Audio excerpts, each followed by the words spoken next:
बहुत ही जबरदस्त कार्यक्रम और पंडित जी की आवाज एकदम मन को मोहने वाली है, एकदम दिल को लगती है जब वो अपने वाणी से कथा पाठ करते हैं। बहुत ही मनमोहक हो जाता है मन जब उनकी आवाज निकलती है।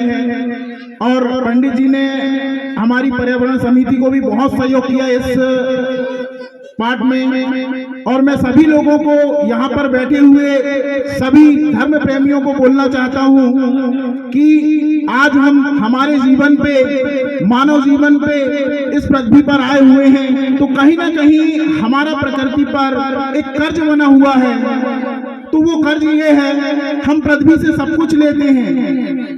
तेरा तुझको अर्पण क्या लागे मेरा, ये सारी चीजें जानते हैं। तो मैं सभी लोगों से, बखारी नगर से और पायली नगर वासियों की ओर से और सभी यहाँ पर बैठे धर्म प्रेमियों की ओर से यह कहना चाहता हूँ कि प्रकृति का कर्ज हमारे ऊपर बना हुआ है। हर एक मानव के ऊपर प्रकृति का कर्ज बना हुआ है।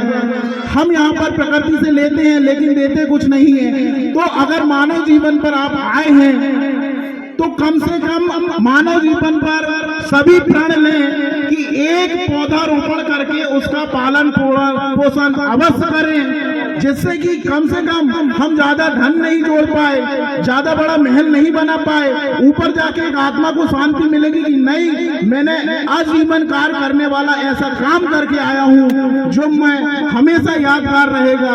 तो ऐसे में आपकी आत्मा को शांति मिलेगी। जब वो पेड़ बड़ा होगा, फलेगा, फूलेगा, उसके फूल होंगे या उसके फल होंगे तो उससे बीज निकलेगा और वो बीज जो है फिर बड़े छोटे छोटे पौधे होते उससे बनेंगे। तो आपका इस पृथ्वी पर आना अजर और अमर हो जाएगा। तो मैं आपसे यही कहूंगा, कोई भी शुभ कार्य हो, आपके जन्मदिन हो या आपके कोई पूर्वजों के नाम से आप कहना चाहिए एक निशानी लगाना चाहते हैं तो ये भी आजीवन उसको यहाँ पे पृथ्वी में अजर अमर करने के बराबर है। तो मैं सभी से यहाँ पर जहाँ तक हमारी आवाज जा रही है विनम्र निवेदन करते हैं कि अपने जीवन में एक पौधा लगा के और पालन पोषण का संकल्प लें और स्वयं लें और दूसरों को भी संकल्पित करवाएं। क्योंकि आज हम देख रहे हैं हमारे खेत खलिहानों में, मैं किसान भाइयों के लिए बोलना चाहता हूं कि हमारे खेत खलिहान पहले दुल्हन की तरह सजा हुआ करते थे,